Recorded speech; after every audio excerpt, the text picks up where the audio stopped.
arguments, aiding activists and lawmakers who are seeking to buttress the basic undergirdings of our democracy. As such, we're thrilled to be part of helping New Mexico's first Citizens Redistricting Committee in their important work, putting the drawing of legislative maps in the hands of the citizens of New Mexico and leveling the playing field of redistricting. The training tonight will cover the basics of redistricting in New Mexico's SB 304. It is being streamed on our YouTube page, and a video of the training will be available there for both the members of the committee and for the public. We will be hosting future trainings on the Voting Rights Act, New Mexico's demography and communities of interest, mapping tools, and the data metrics used to analyze the maps that the commission will draw. I'd like to thank Sandra Chen and Jason Rode on our team for all of their help putting together this training series and the accompanying guide that we have posted on our website at gerrymander.princeton.edu. I'd also like to thank Heather Ballas of the Thornburg Foundation, Jeremy Ferris of the New Mexico Ethics Commission, and Justice Ed Chavez of the CRC for all their help in getting us to this point. Tonight, I am thrilled to welcome Dick Mason, Kathleen Burke, Sam Wong, Peter Watson, and Kathy Fang. Dick and Kathleen will present on how we got here in New Mexico's new law. Sam will present on how census data is used for reapportionment and the impact of delays to the release of census data. Peter's going to speak to us about traditional redistricting criteria, and then Kathy will emphasize the importance of independence commissions and the role of independence on the commissioners and the impact of community involvement in this process. Each of our presenters will speak for 5 to 10 minutes, and then we'll turn it over to the CRC and any members of the public who have questions. Because this is clearly enough of me speaking at this point, I'm going to turn it over to our speakers and let them introduce themselves, starting with Dick and Kathleen. Turn it over to you. Thank you, guys. Good evening. Thank you. I'm Kathleen Burke. I'm the project coordinator for Fair Districts New Mexico. We are a project of the League of Women Voters of New Mexico, and we are funded by the Thornburg Foundation since 2019. I want to thank the Princeton Gerrymandering Project and the Electoral Innovation Lab for having us here tonight. We're delighted to be here with our New Mexico's first Citizens Redistricting Committee. Thank you to the committee members, and a special thanks to the chairman, Justice Chavez. Thank you. And my colleague, Dick Mason.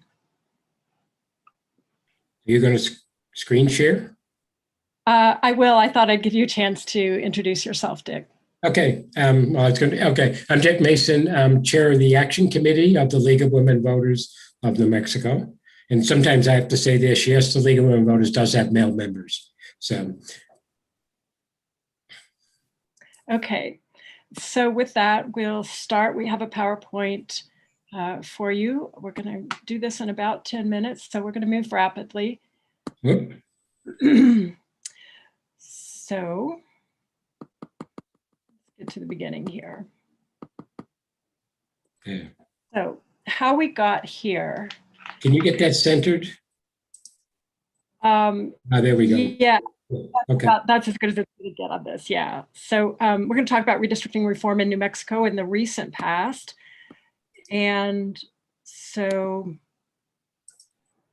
here you'll see the redistricting process from the last session, 2011, ended up costing taxpayers $8 million. And most of that $8 million went to lawyers' expenses. And these, again, borne by the taxpayers. And one of our big concerns about this is how this erodes public confidence in the redistricting process, how it has in the past in New Mexico, and obviously something that we wish to correct at Fair Districts New Mexico. Polls have shown that we do have overwhelming support in New Mexico for an independent redistricting commission. Both Common Cause and the League of Women Voters have worked on this over the last decade and attempting to get this instated.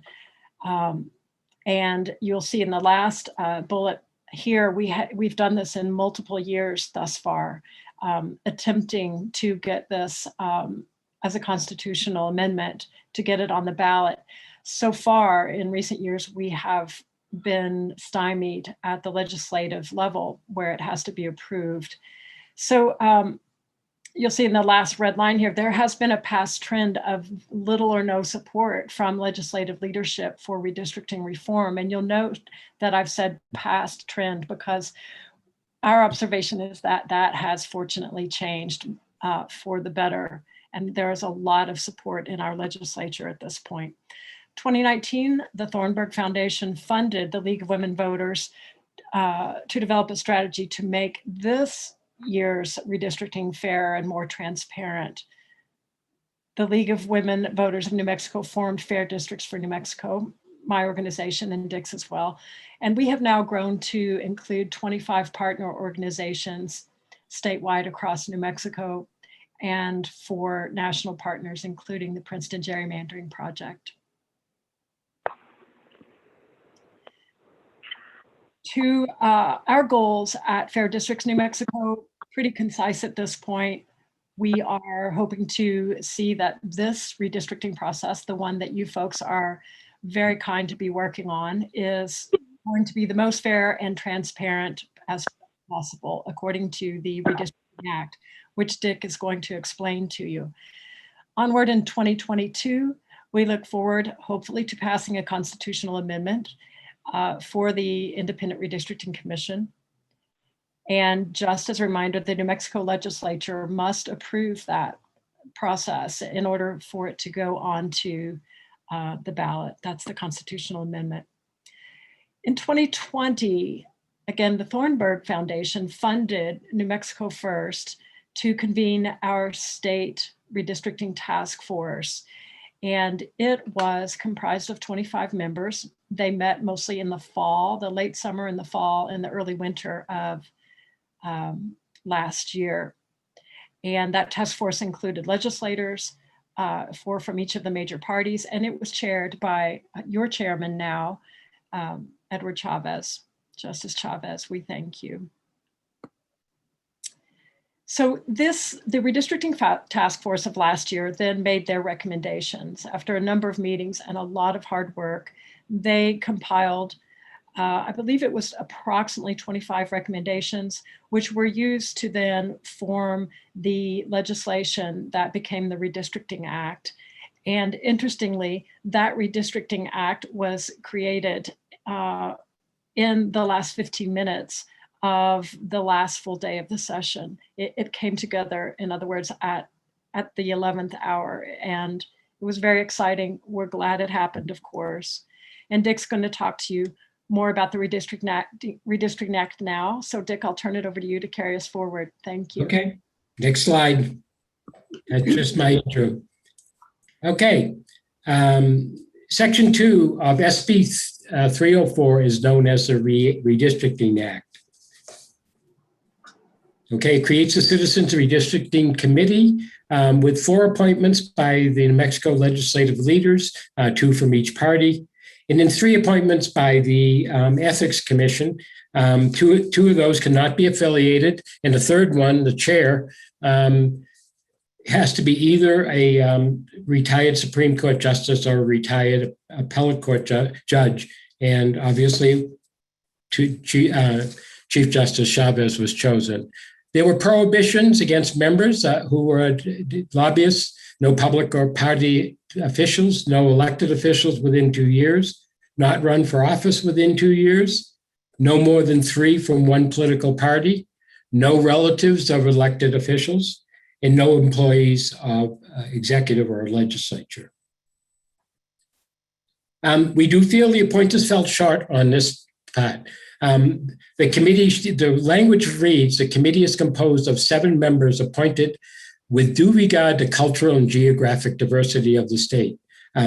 Most notably, there are no Native Americans on the committee, and 6 of the 7 members are from Albuquerque, and with the 7th, former Senator Sanchez being from Baylin, which is just down the river from Albuquerque.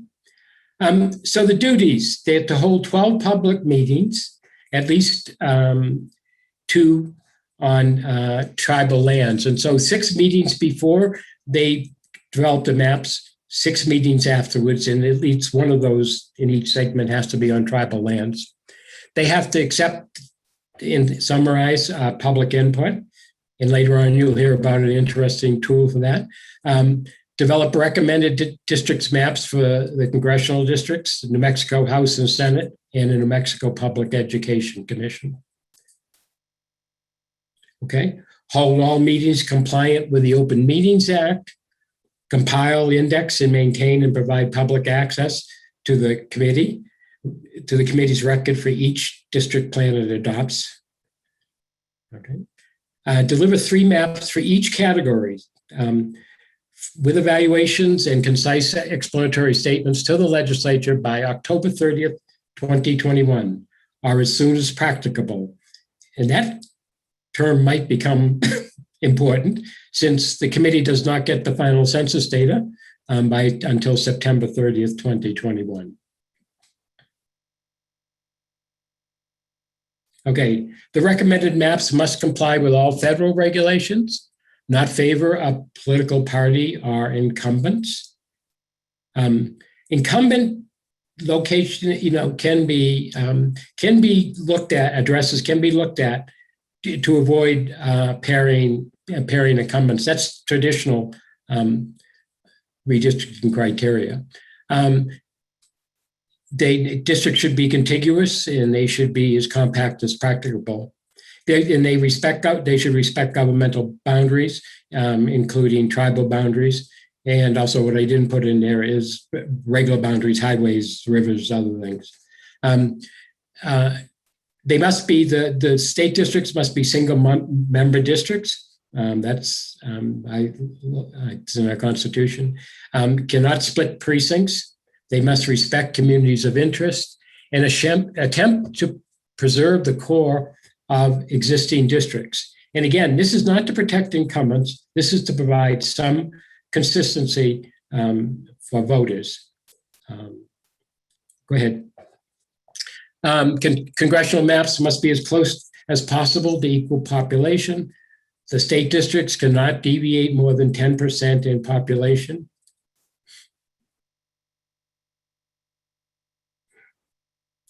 They must consider public input. And again, we will, the committee will be introducing an interesting tool to do that, and but not subordinated to the above requirements. You shall not reference partisan data such as voting histories and party registration, except to ensure districts comply with applicable federal law. And quite honestly, I got a good education on this from one of our other panelists. He may address it. Peter Watson, I hope he'll address this one. It's a balancing act. Okay, next. So there'll be a special session of the legislature for redistricting, although they can do other issues in this session. We've been told that the legislature wants to hold that meeting as close as possible to December 1st, 2021. And by statute, they have to approve the maps within the calendar year when they get the census data. So that means 2021. And since the redistricting maps are a statute, they must be signed by the governor. Okay, this is our contact information. Again, I want to thank the members of the committee for serving on this. I want to thank Justice Chavez and the members of the State Ethics Commission staff for getting us this far. And Fair Districts and the League of Women Voters looks forward to working with you to assure a fair and transparent redistricting process. Thank you. Next speaker. Thanks, Dick and Kathleen. We're going to do questions at the end, but one question that I think is probably an important one to answer quickly is the question was asked whether these presentations could be made available to the panelists. Would that be something that you two would be open to us circulating to the committee members? Oh, that's fine. Okay. We'll make sure that happens then. So I think the original plan was that Sam was going to go next, but I have heard from the panelists that there may be a slight rearrangement of the schedule. And so I think Kathy is going to be speaking next. So I will turn it over to her.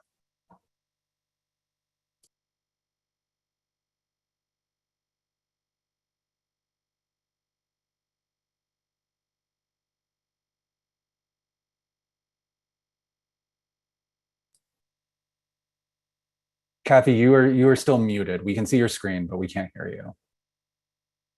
Got it. There. Okay. Give me a second. I'm just lining up my slides, and then I will share screen.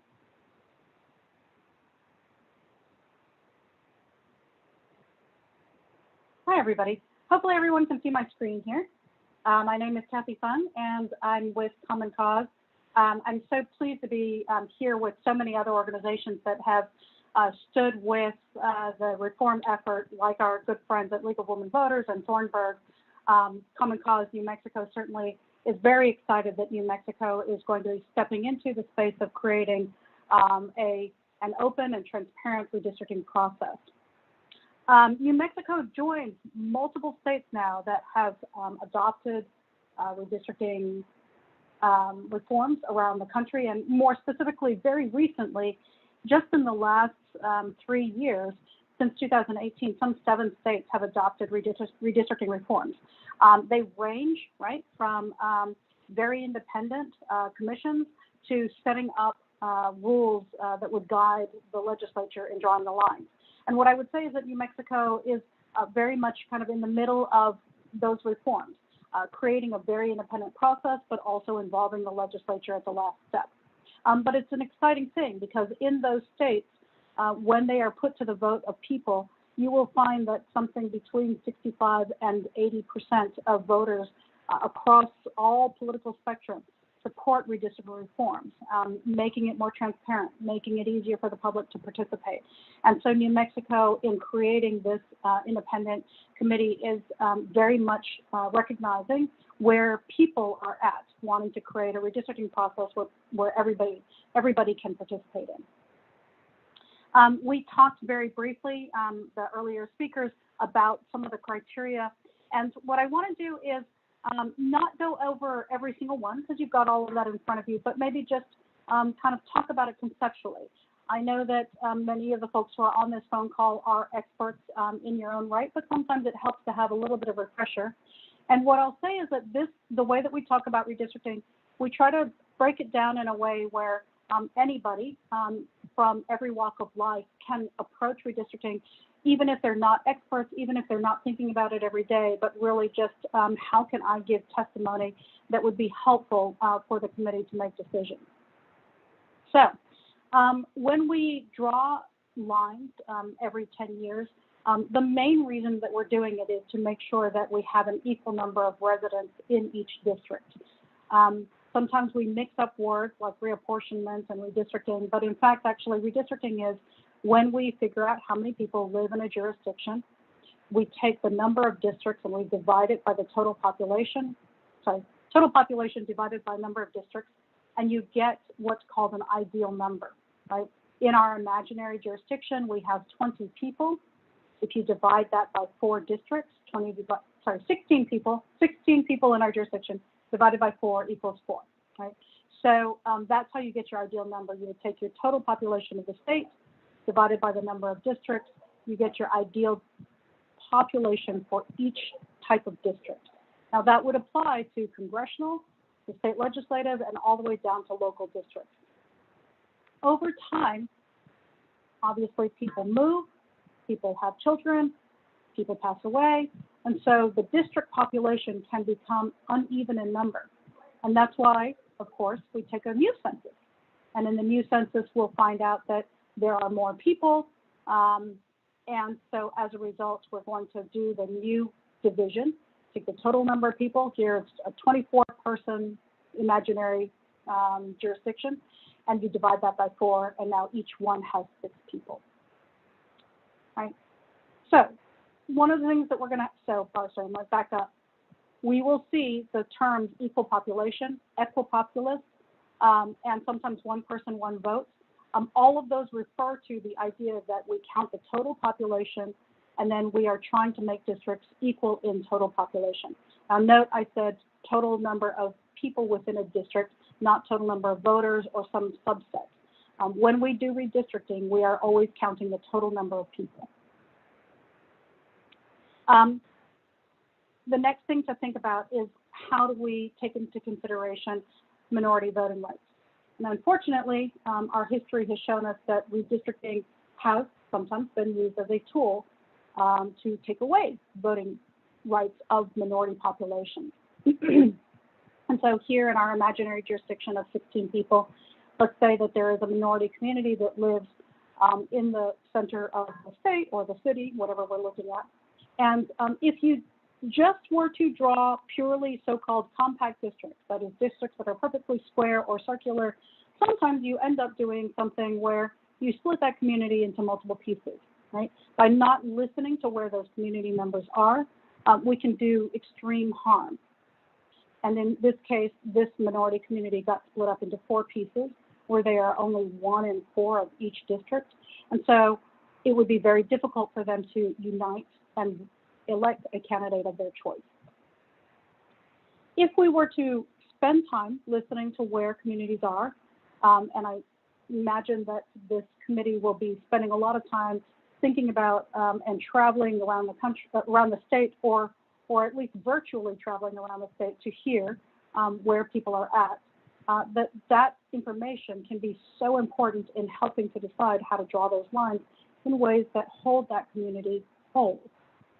And so in this instance, when we are much more thoughtful about where a community is, you can draw a district where that minority community can constitute a majority of the district and thereby be able to elect a candidate of their choice.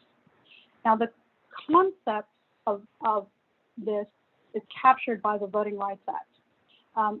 But additionally, thinking about where communities are in a much smaller, more local way, right, can also be very important in thinking about communities of interest. And I understand the next speaker following me, Sam Wong, will be talking much more in detail about communities of interest. What I want to do is give you a concrete example of why it matters. In Los Angeles, we have a community of Watts, and in 2003, they were hit by a freak snowstorm. You can imagine Watts in Southern California, much like New Mexico, does not see this kind of weather event. And this is a particularly low-income community with Latino and African American populations. And when they went to their legislators to ask for federal emergency aid, they were essentially told, no, we can't really help you. What was the reason for that? Well, the community was split into 3 different districts. In green is the community of Watts, and in red are the lines of the congressional lines. They were essentially going to one congressional member and told by that representative, so sorry, you really should try the other 2 because you're not really in my district. Well, they did that at the congressional level. They were also ping-ponged around at the state Senate level and even the state assembly level, because at each level of government, they were split into 3. That can be particularly harmful for low-income communities or communities that have been traditionally disenfranchised, not included in the conversation around redistricting. And that's why taking community input is so important. We heard from congressional staffers who said, yeah, I remember those meetings. And it was so frustrating that we had to kind of push them away. This would never have happened if Watts belonged all in one district. Now, when California went to a redistricting citizens commission, the commission heard from many different communities, including Watts, and they made that community whole. And in doing so, then the community of Watts could really see a lot of their interests be represented by a single representative, and thereby have those important concerns represented in the elected body. That's ultimately what both the Voting Rights Act and communities of interest is trying to capture. I'll just leave you with 3 driving principles, and if there's any other questions, I can kind of come back to it. The first is centering community input. The second is creating a process that is transparent and inclusive. And the third, ultimately, is to create equitable district maps. We do think that by centering community input, again, Sam Wong will talk much more about it, listening to New Mexico communities, making sure that people understand how they can give input, and adopting free software like Representable, we can really make sure that people have the opportunity to give that input about where their communities are. We think about it in 3 different layers, giving people the opportunity to talk about their culture, their concerns, and their counts.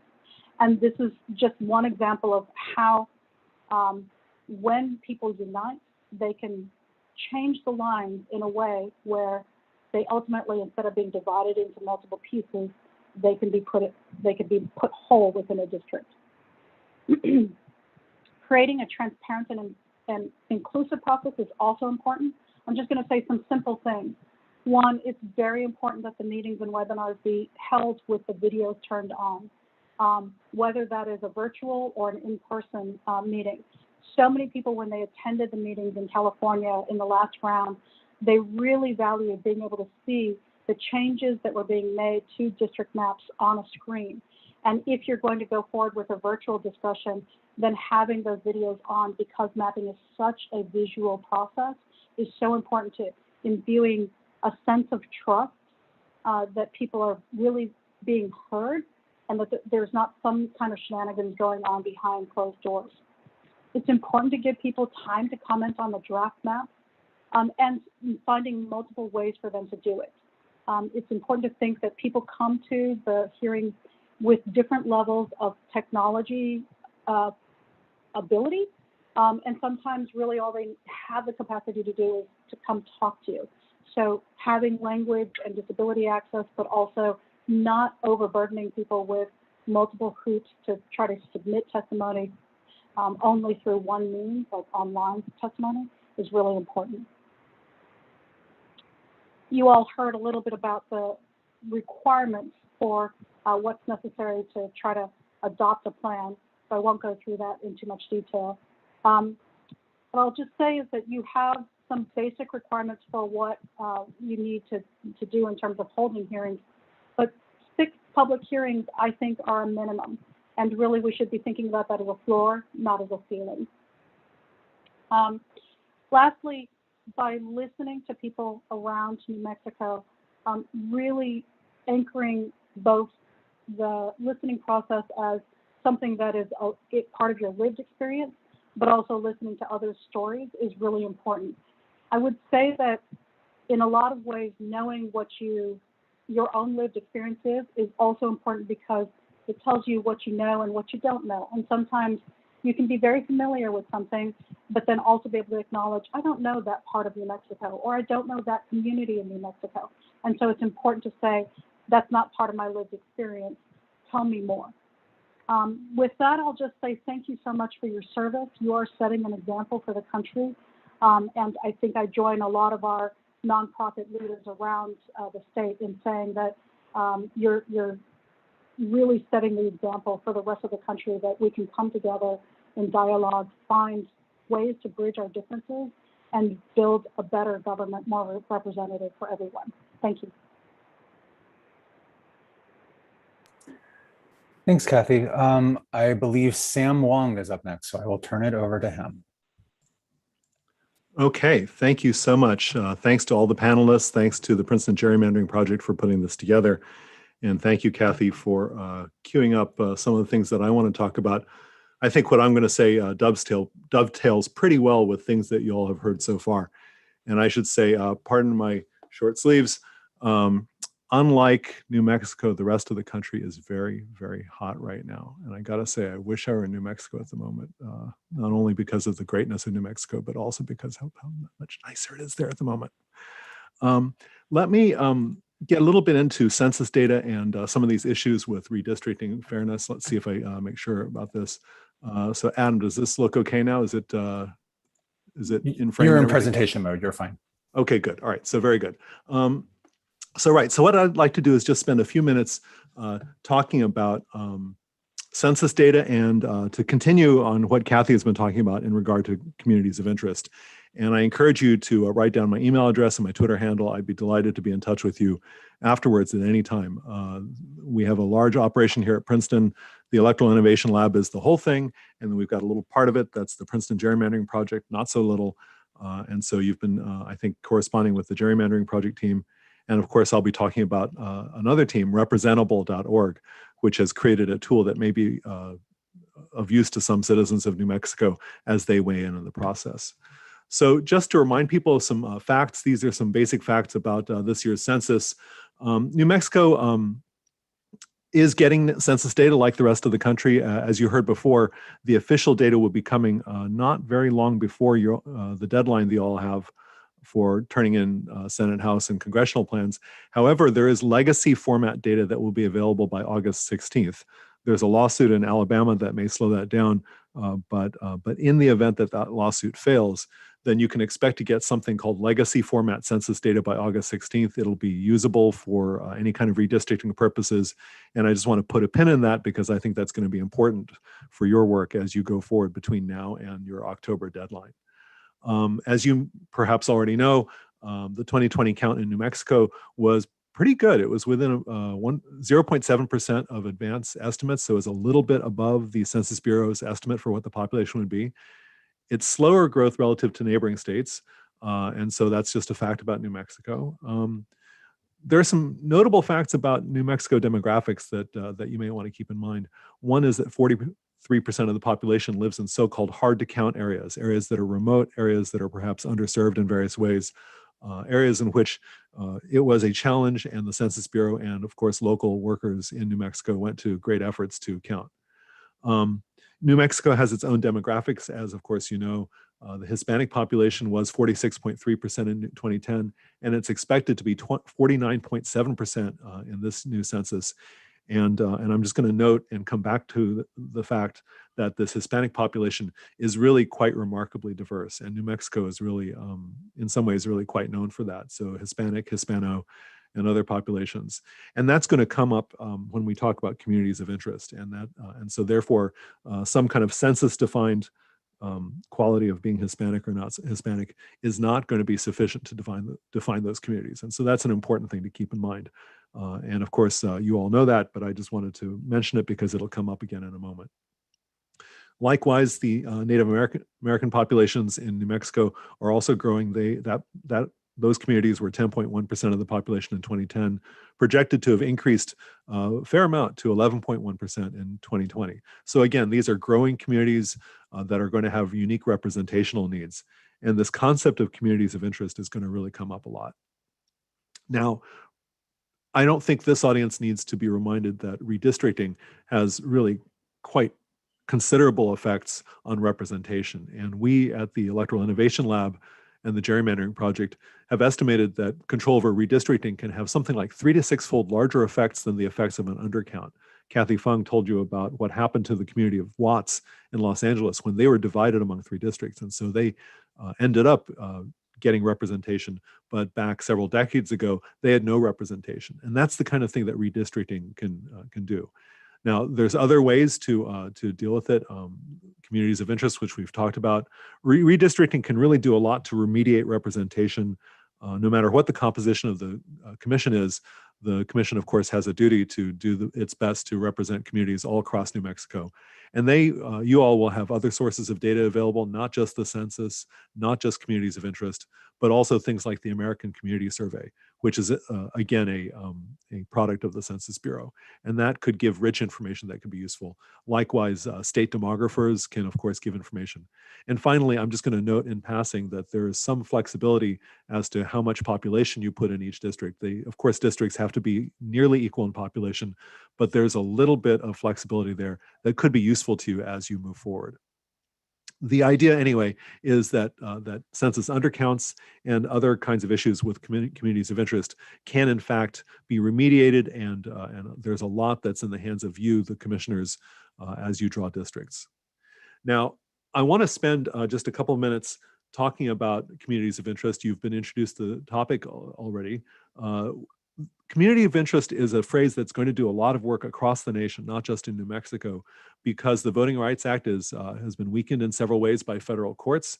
What that means is that more work needs to be done by this concept of community of interest, where the law requires in New Mexico, as it does in several dozen other states, requires the use of communities of interest. So if you have a group of individuals who share common social and economic interests, who may be likely to have similar legislative concerns, those communities in fact, can need to be represented. And I want to talk a little bit about tools for doing that. Among other people, we've been developing a tool here at Princeton, and we've been working with communities all over the country. We had a very pleasant visit with your near neighbor, Beto O'Rourke, who lives over the border in El Paso, and he has spoken favorably of Representable. So I just wanted to point out that well-known endorsement. So Kathy Fung told you about communities of interest. I want to note here that we have a law article that's coming out soon in the Stanford Journal of Civil Rights and Civil Liberties. And I just want to put a pin on this because in addition to that qualitative sense that a community deserves to be represented, there are rigorous ways to quantify whether the extent to which a district has been split.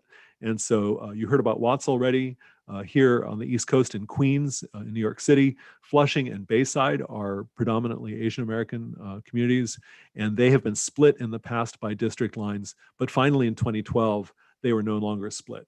And I just want to point out at the bottom, if you look up our article, we have ways of defining these splits. So if you look at this district that's split 33, 33, 34%, that's effectively been split 2 times. We have a mathematical way to define that. On the other hand, if you just shave off a few corners of this community of interest, perhaps it could happen by accident, then the effective number of splits is much smaller. And we have a mathematical formula that says the left-hand pattern of district lines has been split twice, and the right hand effectively has been split to a much smaller degree. The effective split number here is 0.18. And this is just to give you a sense that you could, in fact, come up with a quantitative way of rigorously defining whether a community has been split. So once you have all this input in hand from these communities of interest, there are tools that you can use, you can direct your staff to use to define splitting of communities. Now, I just want to spend a moment talking about tools that the public can use to report communities of interest. Here at Princeton, we've got a great team. You've met several members of the team. We've got a data team, we've got a map drawing and law team, we've got outreach. And today what I want to do is just spend a moment on the efforts of this terrific team at the center, Representable. These are students who have developed an app to allow communities to weigh in on their communities of interest. And I want to lift them up and talk about them a little bit, because I think what they've developed is really terrific. Now, there are several tools around the country available for the use of the public to report communities of interest. I believe the Commission has committed to the use of District R, which is this really great tool developed at the Metric Geometry and Gerrymandering Group at Tufts University. Professor Moon Duchin has headed this group. And so one tool that's really useful for reporting communities is theirs, which is mggg.org/districtr. That's a pretty good tool. What I want to do is use our tool, which is available at representable.org, and use it as a poster child as a demonstration to show how one can report communities of interest. And I just want to emphasize that members of the public and commissioners are not wedded to any one software platform. These platforms, in principle, are completely interoperable. It should be possible for the commission to take input in any format. And so it doesn't matter what tool the public uses. And so everything I show you is going to be completely portable to District R, but it just so happens that representable.org is a homegrown product that we're pretty proud of. And so I just want to show you that. Basically, the idea is that any member of the public can answer questions about what their community of interest is. You can type in my community is made up of such and such a community. We're farmers. We do this and that, the other. And so it's possible to enter, using representable.org, to enter information about the community of interest. And the idea is that we've set it up so that there are thought-provoking questions to help people define what unites their community. And that's something that we think can be usable to you, the commission, and in states all over the country. Then the next step is to draw a community map. And so it's possible using a fairly simple user interface to basically put together census blocks to draw communities and to just show, well, here's who we are in Santa Fe or in Albuquerque or in the northern part of the state or in whatever part of the state it might be. And so it's possible to draw a community map, again, using representable.org. And then finally, the tool that we have allows these shapes, these communities, to be either downloaded as a PDF or perhaps uploaded to the commission as GeoJSON. That's a technical standard that's usable by your mapping staff to take the citizen input and use it seamlessly in conjunction with software that's being used for redistricting. And so really these our tools and other tools as well can be used to share a map as public input for map makers to use when drawing maps. So I think that public input is going to be super important, especially on the compressed timescale that you have to work on. We think it's going to be really critical. And so I invite you to take a look at representable.org. And so the idea of any redistricting software, any citizen input software, is to have a standardized format to encourage analysis and critique so that you can take input from citizens. It's to democratize public input, to empower all community members with easy access and in a language that everyone can understand, maps. And then finally, to hold representatives and commissioners like yourself accountable to enable policymakers and map makers to better understand communities.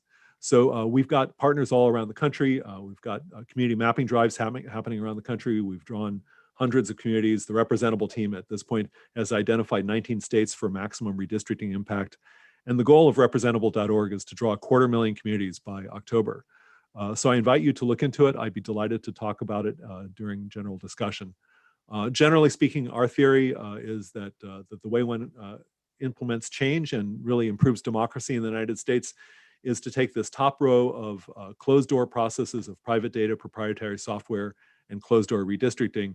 The team here at Princeton has been engaged in making each step of this process more open, whether it be publicly available shapefiles and data files, creating tools for redistricting input and evaluation, and hopefully bringing everyone in, whether it be reformers or journalists, storytellers, hopefully not litigators in your case, but the general idea is to really make everything as open as possible to really drive reform. So I will go ahead and stop there, and thank you all. I hope I haven't talked too long. Look forward to questions. Thanks, Sam. And now we are going to turn it over to Peter Watson, who I believe is going to speak about other redistricting criteria. Peter? Hi, thank you, Adam, and thank you, my fellow panelists and the members of the committee for your attention.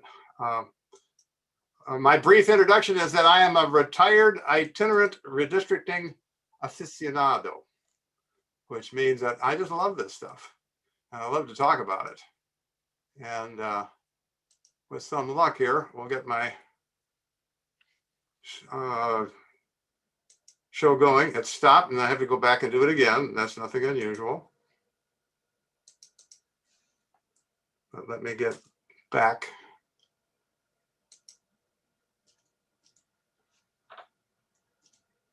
To the beginning. Okay, there's my opening slide. I'm going to talk to you about New Mexico's districting principles, and the other panelists have, everybody's talked about most of these already. What does the law require? How do New Mexico's principles differ from other states? What are those traditional districting principles? And how do we measure compliance with any of these principles? For your benefit, I have compiled a set of online resources that I've provided to the committee and will be on your website whenever the people in charge make that happen. I've included a copy of the law that highlights the pages 8 to 11 that talks about principles. I've included a copy of my paper, Districting Principles for 2010 and Beyond, which has the text of the districting principles for all 50 states and a handy little chart that will show you which states do what. Then I've included a copy of a slideshow done by Tom Hoffler back in 2010 on compactness, with more than 50 pages of slides showing different measures of compactness and how they all work. Then I have a copy of my paper on how to draw redistricting plans that will stand up in court. I've been doing this for a number of years, and it will explain to you where each of these principles comes from.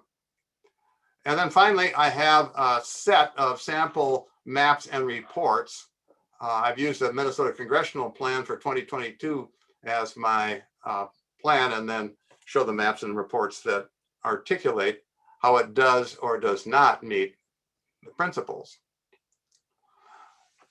Most of the principles are in section 8, and most of that is in paragraph A. Equal population being the first one that was already mentioned, that for both congressional and legislative districts, you must not divide a precinct. So the standard requirement that congressional districts be as equal in population as practicable, whereas in other states that might mean plus or minus one person. In New Mexico, you're not going to know until after you've taken those real data numbers that you get in late August and try drawing maps precinct by precinct and see how close anyone can get. For the legislative district, that total deviation of no more than 10% is the maximum that federal law allows. And I have a little slide here that I think Kathy mentioned something about how you measure population equality, starting with the ideal population, then the deviation plus or minus from the ideal. And then that total deviation is really the sum of the largest and the smallest districts. The total deviation between those two. Then there's a population summary report that puts all those statistics for each district and for the overall plan at your fingertips. As was mentioned, New Mexico law repeats the requirements of federal law to comply with the Voting Rights Act and the 14th and 15th Amendments, and to not dilute a protected minority's voting strength.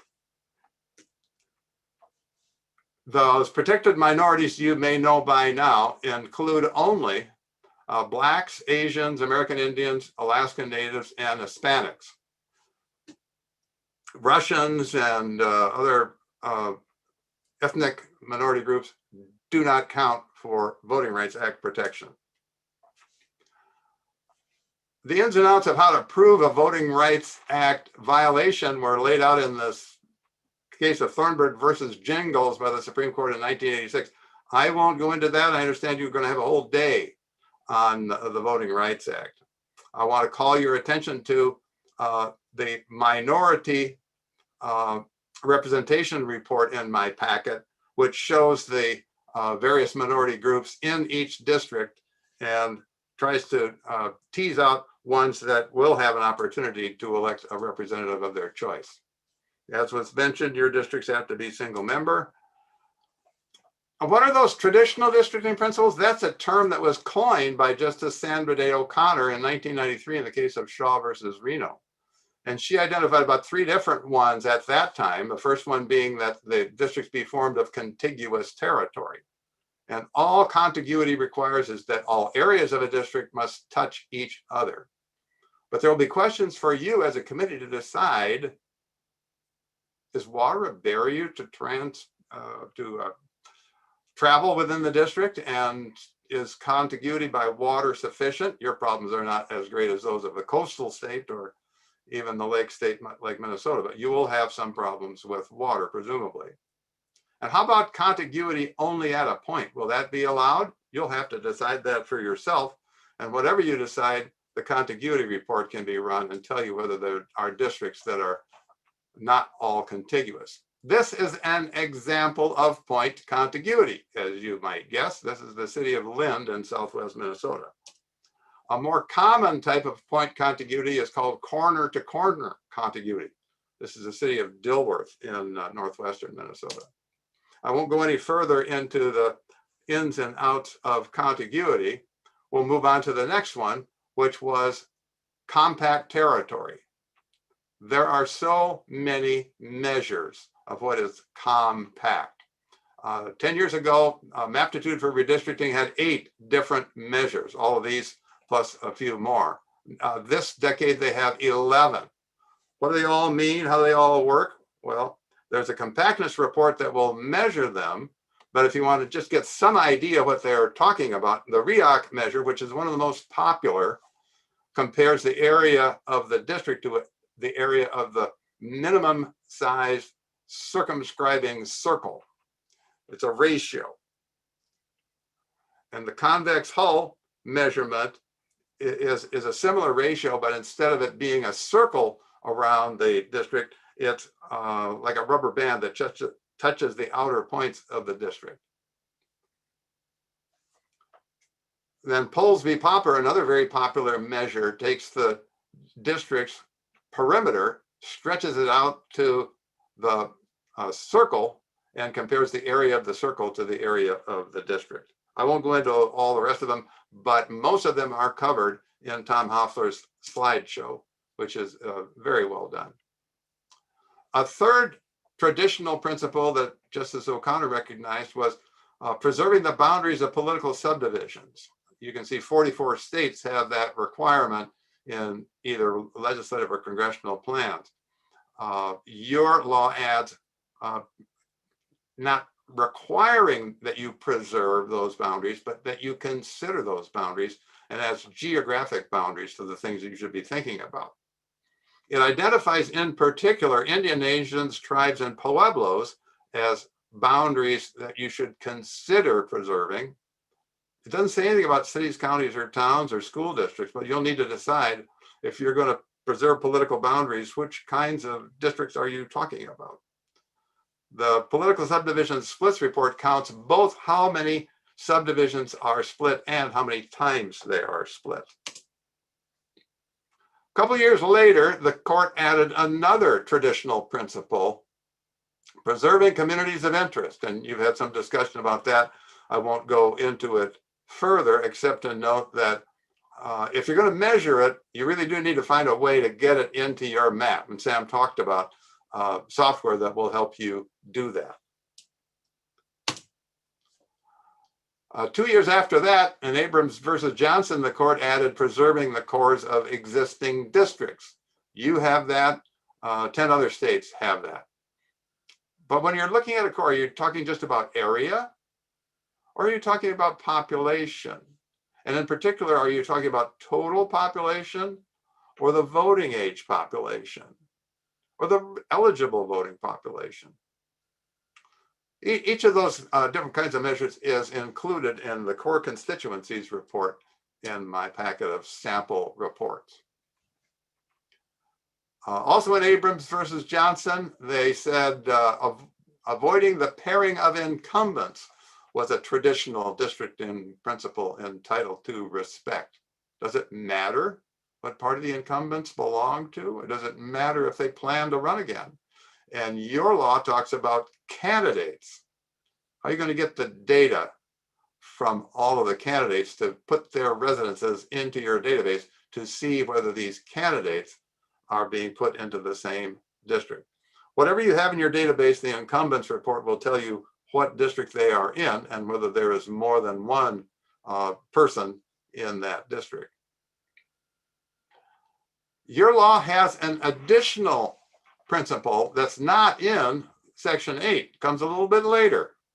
It says the committee shall provide written evaluations that address a measure of partisan fairness. It does not define what partisan fairness might be. You as a committee are going to have to decide what you think partisan fairness is. And to assist you in that effort, I commend you to the partisanship report in my packet, which has 5 different measures of partisan fairness. You can decide which ones you like, which ones you don't like, and what kind of weight you want to give to those measures when you are preparing this written evaluation. There is also a requirement that some data not be used. No partisan data may be used except to ensure that the plan complies with federal law.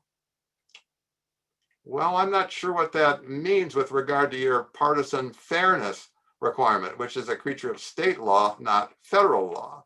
Does it mean you can't use partisan data to determine whether the plan is fair? There is a distinction in other states between election results and voter information. And your law seems to be referring more to voter information because they talk about voting behavior.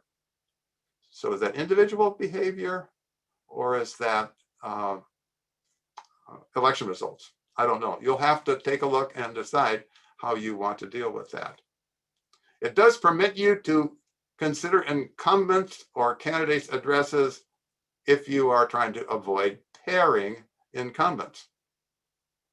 And if you're going to conform to traditional districting principles, but I haven't yet figured out what traditional districting principle that might be other than avoiding pairing incumbents. That's my presentation, and I would be happy to answer any questions that you may have now that we move into that phase of the program. Thank you. Thanks for that, Peter. And as he just referenced, it is an opportunity for any of the committee members to ask questions. I am going to try to respect everyone's time. I think we've got about 5 minutes left in our scheduled webinar, but by all means, if any of you have questions for any of our panelists, this would be a great opportunity since they're all here for us.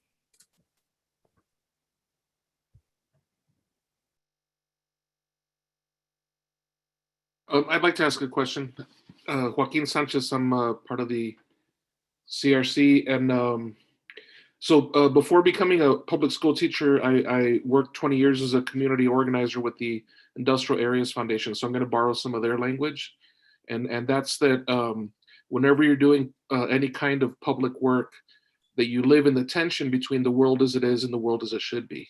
And so I don't want to come across as naive in my question, because I want to move towards the world as it should be. But I guess the main struggle that I'm having is this concept of fairness, because to me it means fair to who. So one is partisan fairness, and then another seems to be community fairness, and those seem to be at odds, but when push comes to shove, the people making the decision are the legislators. I don't view the legislators as the enemy. I think those are people that we need to work with and negotiate with, and I value their service, but it does come down to whose interests are being protected, I guess. So I guess reaction to that concept of fairness and where, where are the points of leverage in dealing with that tension? Mr. Sanchez, let me perhaps take a first whack at this. I think you're right that redistricting is complicated, and there are a lot of goods that need to be served, whether it be community interests or fairness to the two political parties. I should point out that it's actually not contradictory to represent communities and also give, say, both major political parties similar opportunities. And there are quantitative metrics for this. I would encourage you to rely on your whatever staff you have. Here at Princeton, we have metrics, just simple measures of whether the two parties are treated equitably. And there are rigorous ways to define whether communities have been split. So I don't think that these are contradictory ideas at all. I think that even though there may be some specific laws, I hope you don't get lost in all the details of the laws. I'm going to be honest with you. I get kind of dizzy thinking about the laws in a literal sense. But speaking as a mathematician, a statistician, and a scientist, I think it's important to not get too wrapped up in niggly little definitions of compactness or partisan fairness and so on. The point is that it's important to have principles about making sure that communities and parties and ethnic groups get represented in a reasonable manner. Even if there's some rule that says that you yourself can't use partisan data, citizens who speak to you can certainly use partisan voting data. They are at liberty to do whatever the heck they want. And so I would really encourage you to rely on public input, rely on third-party and neutral scoring entities. I think you're going to have no shortage of public input. And I would encourage you to not think about those as contradictory principles, but just things that are things you have to work on as a commissioner. This is Dick Mason from the League of Women Voters. It is true, and it's one of the things that we did not get in the law, that the legislature can amend the maps that are sent to them by the Citizens Redistricting Committee. And like Common Cause and the League of Women Voters and other good government groups, we think sunshine is the only thing. We are going to be. I was at 2011 redistricting session, Senator Sanchez was too. The public didn't turn out that much. This is much more on people's mind now, redistricting is. And we think turning out people at that special session, giving public input, letting people know that the public is looking at what the legislature does. And obviously they passed this law. I think we can, look at some good intent from the fact that they passed this law. So again, sunshine, I think will go a long way in this process. Maybe I could jump in. Dick, I'm going to agree with a lot that you've said, as well as Sam. I think that what communities of interest testimony allows you to do is to get far more nuanced about where your populations are changing and moving, right? And the difference between that and when legislatures draw their own lines is that a lot of times legislatures know the communities that they're anchored in because that's the district that they were elected to. And I'm going to use a lot of California examples. I apologize because I'm from California, but over the decade, because housing prices got too expensive, many people started moving from the coastal areas inland, right? And so what's very hard is if you were to just have a legislatively driven process, you would tend to have districts that start from where the incumbents live and they kind of branch out towards where people are moving, but they're not thinking about kind of those new population centers. If you start with testimony from communities, right, where they are, what you're going to find is that you've got some new communities that are starting to get, more populous, and maybe especially, around COVID, people are moving into totally different places, and you're going to want to think about how do we reconfigure some of those districts. You may not be trying to throw people out of their office, but just reconfigure them so that those communities really you're really reflecting where people are moving to, or where there are, growth or shrinkages in population. I think the key thing about looking at or being careful about looking at partisan data is that in the past, right, when you start with partisan data, there are people who draw lines, and what they start with is, how do I make sure the party in the majority gets its fair share, and maybe even more than its fair share, right? How do I manipulate the lines starting from that perspective? And they're not thinking about communities that may be cohesive. They're splitting lines sometimes inadvertently, sometimes on purpose. There's certainly a lot of times doing much harm to communities of color, right, and traditionally disenfranchised communities. So the starting point, if you listen to community testimony, is use those as building blocks. Put together districts that seem to make sense because they share interests. And then I think, much like what Sam said, use the other kinds of data as points of reference for saying, okay, now that I've drawn this set of districts, does it make sense holistically when I look at the entire state from the criteria perspective? And you're going to get a lot of feedback as you draw your draft maps from people who say, okay, I ran those numbers too, and this is what I think, right? And here's the tweaks that I would want to make, or you inadvertently cut up this community, or if you just moved it over this way, it would ensure that somebody was not displaced. And those are all important pieces of testimony that help you to adjust to get it right. But in a lot of ways, if you start with where community testimony is, you are most likely to pick up the demographic changes that truly represent where New Mexico's population is moving. I have some questions or maybe comments. I do think along the lines of what you're describing with each traditional districting principle, that it would be helpful for the public if you would articulate the reason for each traditional districting principle as opposed to just stating the principle. I think that brings to light why you have these traditional districting principles. The other thing, Kathy, I had a question about your visual, where you have the 16 individuals and you have the 4 minorities within that. I noticed how you mapped it out, and you put 3 minorities plus 1 non-minority in one district, and then you left another minority alone. To me, that's like packing. That's an illustration of how you pack something. You gave 75% minorities. Sure. I thought you could have split it up to where you at least had 2 districts where the minorities had an equal opportunity. I just think the visual. Let me acknowledge that that's a very simplistic portrayal. And so absolutely, as you travel around the state or you're listening to testimony around the state, you're going to be thoughtful about how to, the careful balance between not packing but also not cracking will be important. And I totally will acknowledge that the example that I gave you is, what jurisdiction has 16 people, but it's a very simplistic portrayal of what you're going to see. I just suggest you simplify it even further so people understand. You created just one district, one minority district, when you could have had 2. That's the only thing. And I don't want the public to think you need 75% minority to have You're right. effective VRA. Will the legacy format give us the demographics so that we could see where the Native American population grew or the Hispanic population grew? The Yes, legacy format's going to have everything. Right. Legacy data will be the same data that you'll get in the final PL file.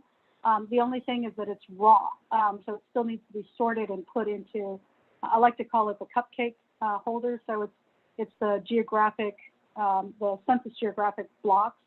So you know where those groups of people go to. But it'll have all of the characteristic information that you would have gotten from the final redistricting file. Okay, and then Sam, representable.org looks like a good program. Does it have the capacity to actually categorize the communities of interest? Yeah, it has full reporting capacity where you can have check boxes, and there's also room for narrative input. And so it gives ample opportunity to give all kinds of information. So it should be, I don't know what District R can do, but I do know that representable.org can give you as much information as you are ever going to want about communities of interest. Thank you. And I'm just going to pause and say the level of what percentage you want to try to reach in order to have minority population that's protected by the Voting Rights Act, right, is going to be a much more nuanced question, right? In some instances, you're going to have some populations that are very high turnout, very participatory, and frankly can create coalitions. And so you may not need to get a high percentage, as you say, to be able to build a district that has a minority population that can elect a candidate of their choice. On the other hand, there are also times, and also we see this a lot in the Southwest, right? Latino populations where you might need to have a higher population because within that district, because there's a significant young population or significant population that's not yet voting. And so you've got to have 65% in order to get it to a place where the Latino population can elect a candidate of their choice. So there's a little bit of calibration, and that's where you really want to bring in experts who do what's called racial polarized voting. And it's going to be far outside of my expertise, but there are people who can assist you in looking exactly at what calibration of percentage you need in order to have an effective voting bloc of minorities. I'm Lisa Curtis, and I just want to start out by, I suppose, asking for all of you to understand that we were probably chosen for a purpose, that I've represented people all over this state for the last 28 years, although I may live in Albuquerque, that I'm the chair of the Commission on the Status of Women for the state. And so our familiarity is not in Albuquerque. New Mexico doesn't really work that way. If we work in this state, we work all over this state and throughout it because we're small. All right, so I'm curious if there is a particular state that has a law like this one that's already been proven and been able to produce an effective map that we might look at.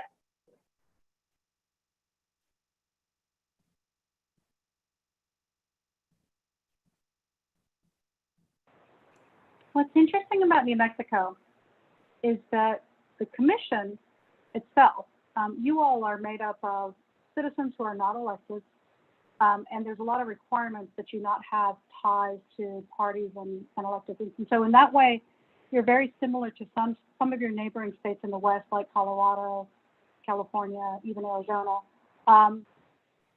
in having a commission of people who are picked to have party balance, but also independent.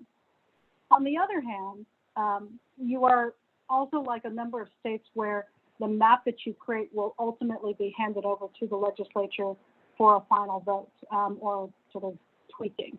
And so in that sense, sorry to make your life difficult. In that sense, then you're a little bit more like states like New Jersey or Hawaii or Virginia. So you do have a number of states that you might look at for reference points. Now, many of the states that I just mentioned are doing it for the first time, just like New Mexico. So in some ways, we are building this airplane as we're launching it off of the runway.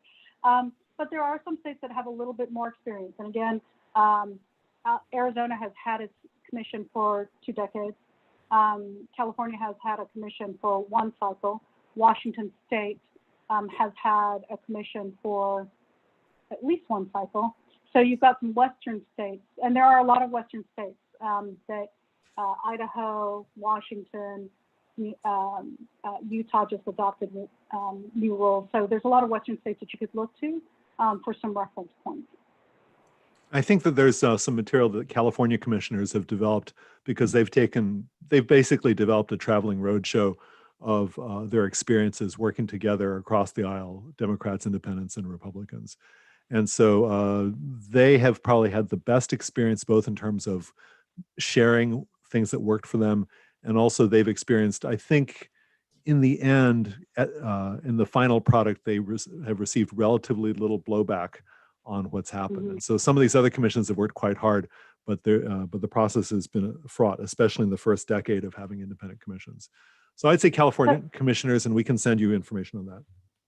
And if it's helpful, we can help to pull them together, since in California, Common Cause has worked closely with them. They, with 14 commissioners, there's no way that they're going to cover all of the state. And so much like you all, they had to come up with a lot of very creative strategies to make sure that they were covering and hearing from people from around the state. And so Lisa, to your expression that you're here to hear all parts of the state, I appreciate that. And actually, I think, you know, as long as I said before, you acknowledge kind of where you come from, in a lot of ways, that is a way of saying, this is what I know. And then let me do extra to hear from parts of the state that I don't live in, or parts of the state that I don't know so much about. And that's really important. So thank you for noting that. Hi, this is Robert Radigan, a member of the committee. But thank you all for being here this evening. This is all very valuable information and really reassuring your obvious desire to see us succeed in what we're doing. And that's very reassuring as we head down this path.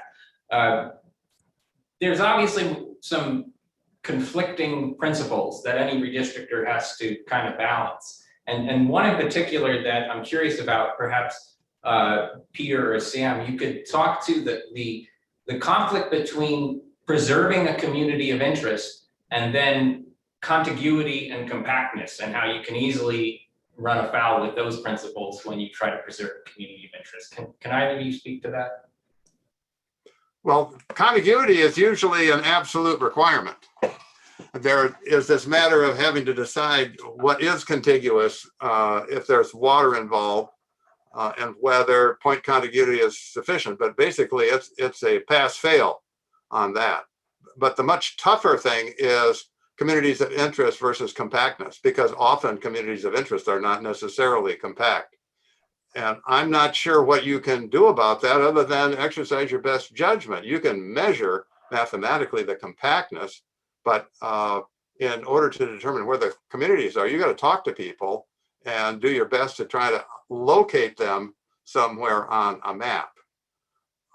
If people are especially interested in communities, a couple of the measures, maybe it's 3 of compactness, deal not necessarily with area so much as they do with population. Is the population in a district compact? But that doesn't necessarily tell you that the compact population is all one community of interest. There could be quite a difference of opinion among the people who live in that area. So I'm just going to point out that no better way than to just talk to people. Talk to people. I'm just going to point out that in federal law, there are several dozen definitions of compactness. And one of those legal definitions is groups of people who are joined by common interests who are not necessarily in nearby locations, which is the opposite of physical compactness. And so I would say from a legal standpoint, you actually have, dare I say, more latitude than you may imagine in defining compactness. This is not to say that you should not attend to it, but I think it is not that hard to come up with a defensible case that you've drawn a map that's reasonably compact that also represents communities fairly. So I wouldn't, I think it's important to keep an eye on it, but I just wouldn't get too tangled up in it. That would be my sense of it. I think when you take testimony, you're going to find a lot of people talking about their communities in ways where they tend to be smaller and more local, and you use those as building blocks. And if you look at the districts in California before we had communities of interest as a criteria and versus after, the districts got a lot more compact. If you're just looking at shapes, right? And part of that is because they weren't doing the strange, fingers and whatnot to accommodate a million other things, traditional redistricting criteria, like accommodating incumbent or partisan concerns. And when I say incumbent concerns, sometimes it's about where they live, and sometimes it's because I have horses that are stabled over there, and because I have the power to ask for it, I really want those horses to be in the same district as me, even though they might be 30 miles away. So there are a lot of strange things that get drawn when you're just in the room with only incumbents, and you're freed from that. So in a lot of ways, listening to people tell you where their communities are may end up with districts that very much align with where city lines are, school district lines are, and can be very compact as well.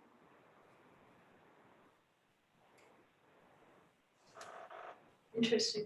Well, thank you very much. We really appreciate the education. Yes, thank you. Thank you, thank you, thank you. I do want to give Mr. Sanchez a chance to ask a question as well, because I believe he's had his hand up for a little bit. So please go ahead. Oh, thanks. Oh, well, was there anybody else, any of the other committee members? Because I did ask one question. So if Michael or Ryan want to ask or anything, I wanted to defer to them first. And I'll take your No, I'm good. Thank you.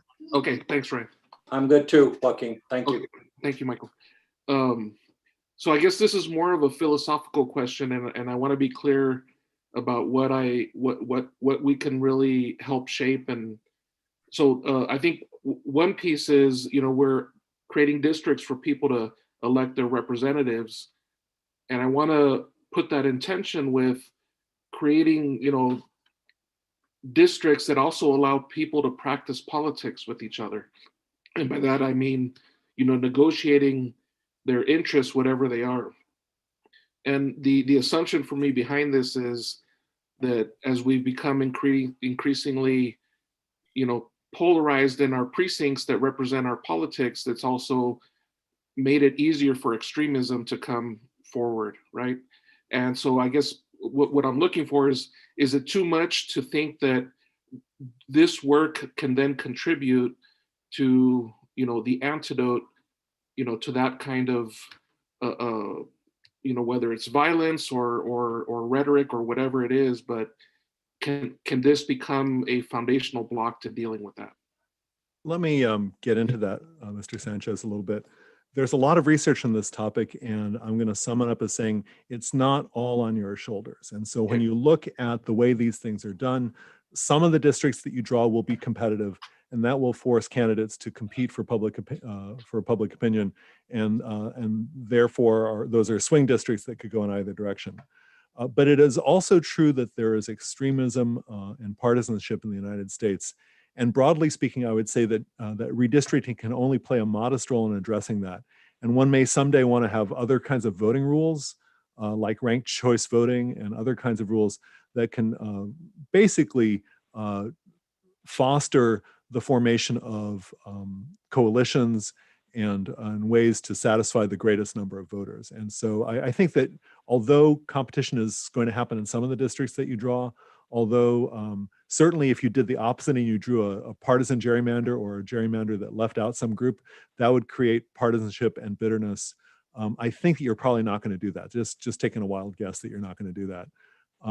But rest assured that it's not entirely on your shoulders. There are aspects of democracy reform that are going to require other approaches. What you can do is do what you're doing now, which is take public input, try to make sure that different communities are represented fairly. And that's really, I think, the most that you can do. And the legislation is a deliberative process. And so if you do a good job of that, then all those men and women will come together in the state capitol and then work together to build legislation. And so I think that if you do that, then you're setting the stage for something better to happen. But it takes a village. It's not just you guys. Ken, District Mason from the League of Women Voters, some of the sponsors of our legislation pointed out that in the past, in the legislative process, it wasn't all about partisanship. Many times there would be deals to remove people who were primary challengers to an incumbent legislator. And that just drove either parties to the right or the left, appealing to the base and everything. So, yes,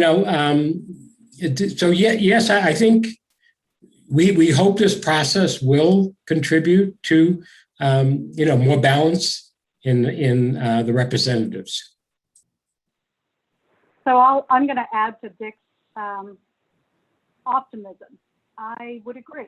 I think that there are three different levels that you can create a process that ends up contributing to a better dialogue. Right? One is you all are an example yourself. There will be times where you will not agree, right? But I truly believe that when we pull together citizen commissions, people who aren't spending all day just, battling it out as people in a party machine, that generally speaking, just like you have a dinner conversation with, friends and family, you sometimes don't agree, but you figure out ways to agree to disagree, right? And to work it out. right? Because you got to keep living with each other. And in the 14 commissioners from California, there were plenty of examples of things that they did not agree on. But they found ways to become friends, to recognize that, they had a lot of shared interests. Some of them really liked red wine. Some of them, really enjoyed, sharing information about their children, right? And becoming close that way then allowed them to get through some hard conversations. And that set an example that you can have a deliberative body that makes policy decisions, major ones, that represents people from different, partisan backgrounds, that can also come to some agreement. The second layer is that you will have sometimes when people come to you as two different communities saying, I want this, and somebody else who says, I want that, right? And you're trying to decide, oh my gosh, how do I do that? And again, just from experience of commissions that have gone from other states, they talk about how sometimes what they say is, you know what, we've got two communities. Both of them seem like they've got some pretty legitimate interests. Let's give this a little bit more time and come back to it. Maybe have another hearing where you all can have some time to talk amongst yourselves and then come back and see if there's any possibility that we can have a proposal that brings two ideas together, right? And there have been some hard conversations where the conversation within the community, as well as the conversation amongst commissioners, found a compromise solution. That's significant because in modeling what you're doing, you're also encouraging people who live in different parts of New Mexico to talk to each other. And then the third is that what Sam was saying, ultimately you will create districts where there may be competition at the primary level, some at the general level, but really what matters is that you're going to have elections where it's not a done deal anymore. And that responsiveness that those who are running for office now have to really be responsive to their constituents creates much more ability for those candidates and ultimately the elected to listen to each other. So what's funny is that in 2012, when California first moved to its new districts, our Senate President Pro Tem said, oh my God, for the first time, and he was a Democrat, for the first time, I'm in a room talking with Republicans and we're working through some interesting issues, right? We're not just posturing to say, if you don't vote my way, I'm walking out, right? And for the first time, I've got colleagues who I like as people who otherwise I, play poker with, but I can't get forward on any policy issue. For the first time, we're talking about budget, about policies, about other kinds of compromises. And he said it was really refreshing. And for the last decade in California, our legislature has found room to make compromise. And it's not just because people were put into districts that were, always going to be swinging between Democrats and Republicans. It was actually because the people who were elected felt like they had to be responsive to their constituents, and those constituents said, we didn't elect you to just go and posture. So I think on many different levels, I'm very hopeful. Commissioner Sanchez, you raised the idea that, you're creating something where, at least starting in your state, you're going to have people who talk more, listen more, and maybe carry fewer torches try to burn down the legislature because they feel like there's responsiveness in the legislature. Thank you. Not seeing or hearing other questions. I'll give it 1 second just to make sure. Okay, well, I want to thank all of our panelists for making time tonight to speak to you. I want to thank all of the CRC members for giving up your evening. Thank you all. We really appreciate your willingness to listen and your flexibility of scheduling this with us. Our intention is to send an email out this week with links to both a copy of this video. So if you want to review any of the presentations, that'll be an easy way to do it, as well as a link to all of the PowerPoints as well. So hopefully that's useful. And we will be in touch with scheduling the next presentation, which will cover the Voting Rights Act, communities of interest, and information regarding New Mexico's demographics. Thank you again for the night, and